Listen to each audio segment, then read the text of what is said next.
We begin a new feature on City News tonight. From time to time, we'll be bringing you a behind-the-scenes perspective on the issues and the personalities that are shaping our society. Today, a look at the most politically charged piece of clothing on earth. To some, the Niqab is a sign of devotion. To others, it's a sign of oppression. On the debut of our new feature, the Inside Story, Avery Haines now unveils one woman's reasons for covering her face from the world. Avery. Thank you, Gord. Well, a lot of people make assumptions when they pass a woman on the street whose face is covered. And tonight, a young university student explains just why she went against her family's wishes to wear the niqab. How does it feel to be almost completely covered except for your eyes and to be bombarded by images of nearly naked women? To me, they didn't know what is the beauty of covering yourself. They might not yet understand what is the beauty of preserving your beauty. And I feel so pity to them because they didn't know. You feel pity for the women that you see showing their bodies off, when in your mind the beauty is in the covering up. Yes. Noor is a U of T student from Malaysia, studying Near and Middle Eastern civilization and women's studies. Before she began covering her face a year and a half ago, before I'm wearing it, I really care what people think about me. But I think that's how long I want to be the slave of other people's judgment. I want to be free. And when Noor walks down the street, she knows what you're probably thinking. I do have some dirty look on me, like people staring at you. And there is one woman that is the experience that I will never forget. And she said, like, go back to your home, you insulting Canadian. I mean, why do you want to wear it like a ghost? She said you look like a ghost? Something like that. I mean, like I'm so alien to her.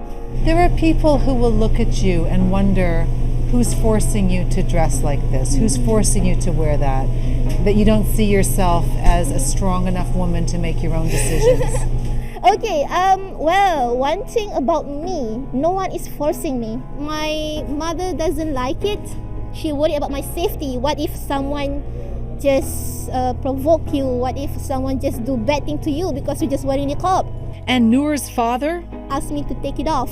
He bought like a book, the story about the niqab, to understand what is really mentioned in the Quran.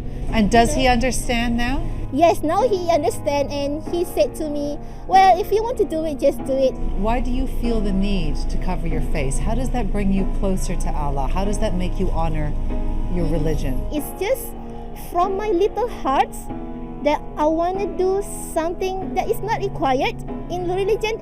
By wearing niqab, I feel like I'm struggling, I'm striving every day, trying to make my intention sincere and pure and only for him, not for human. Do you feel that you have the same value on this earth as a man? Of course.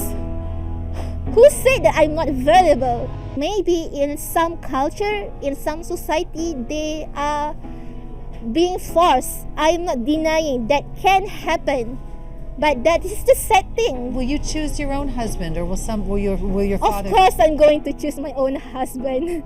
I mean, husband is a person that you're going to spend your life with, and to me, husband is kind of like deciding your heaven and hell. If you were to become a Canadian citizen, you would be asked to remove it.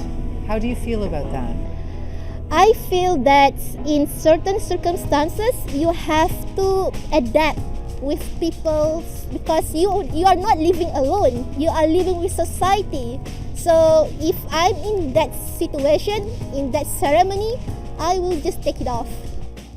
Now, the issue of the niqab is so politically charged that some countries, France and Belgium, have actually banned it. The Supreme Court of Canada is right now discussing, hearing arguments of whether or not to ban them during court cases. This is a complete reversal of the kind of controversy we're used to about the niqab, the hijab, and the burqa, where women are being told to wear them. But here you have a woman who's wearing it over the objections of her own father. Well, and actually going and suggesting that her dad read a book on trying to understand her decisions on sort of going back to some of the more traditional aspects of her culture. Yeah. But she's quick to point out that there are cultures and communities where this does represent oppression. But her philosophy is, her feeling is that when she looks at Western women, that we are more enslaved to sexuality and to that kind of life than she's enslaved by wearing the niqab. Matter of perspective. That's right. All right, thank you, Avery. We'll look forward to the next one tomorrow night. Watch for Avery Haynes with the Inside Story again tomorrow here on City News at 6.